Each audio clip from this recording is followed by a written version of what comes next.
Jangan lupa like, komen dan subscribe.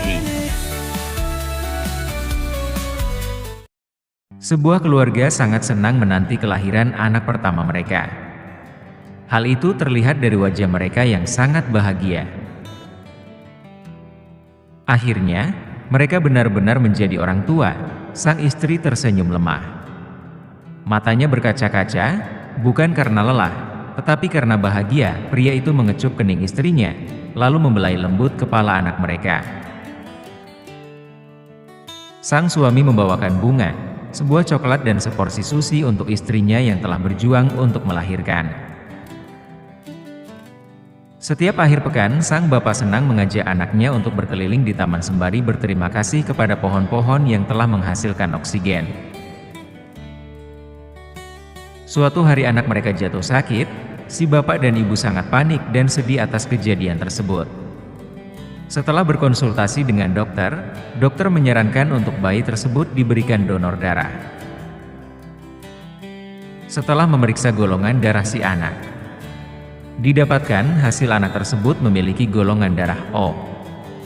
Sedangkan si ayah memiliki golongan darah A dan si ibu memiliki golongan darah B.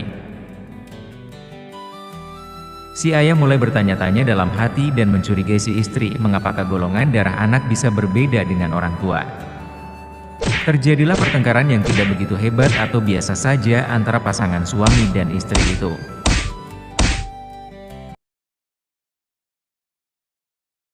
Mari kita hentikan pertengkaran rumah tangga bapak dan ibu tadi dengan ilmu biologi.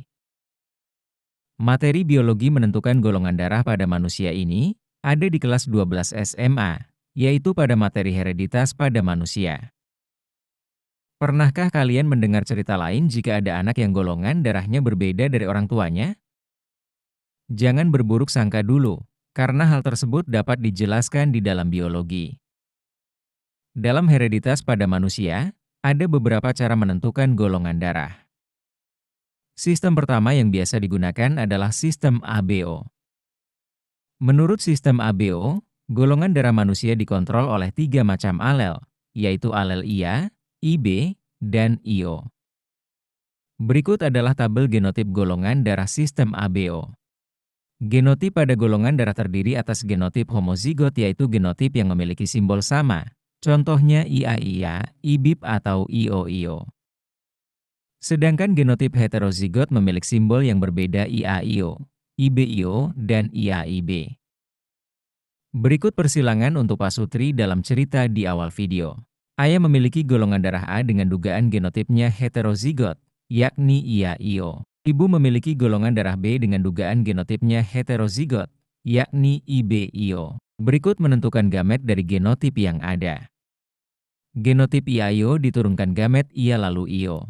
Genotip IB-IO diturunkan gametnya IB lalu IO. Lalu dilakukan persilangan antara gamet pada ayah dan gamet pada ibu yang telah ditentukan. Gamet IA pada ayah disilangkan dengan gamet IB dan IO pada ibu dihasilkan genotip IA-IB dan IA-IO. Gamet IO pada ayah disilangkan dengan gamet IB dan IO pada ibu dihasilkan genotip IB-IO dan IO-IO. Dari persilangan tersebut dihasilkan genotip. IA-IB menghasilkan golongan darah A.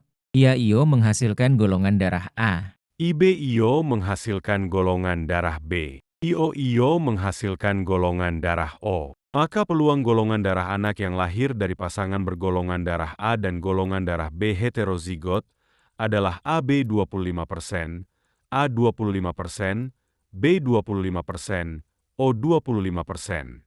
Dari persilangan tadi dengan asumsi bahwa si bapak dan ibu memiliki genotip yang heterozigot, bapak genotipnya IA-IO dan ibu IB-IO, sehingga mungkin lahir anak yang golongan darahnya berbeda antara anak dan orang tua. Jikalau masih ada pertengkaran antara Pak Sutri tadi, maka kemungkinan masalahnya adalah masalah ekonomi. Atau dilanjutkan ke tes DNA saja WKWKWK. Sebagai penutup, coba selesaikan persoalan berikut. Seorang bapak bergolongan darah O menikahi seorang ibu bergolongan darah O, lalu memiliki anak yang bergolongan darah B. Bagaimana peluang golongan darah anak yang dilahirkan? Selamat berpikir. New day coming, lights keep turning every Jangan lupa like, komen dan subscribe.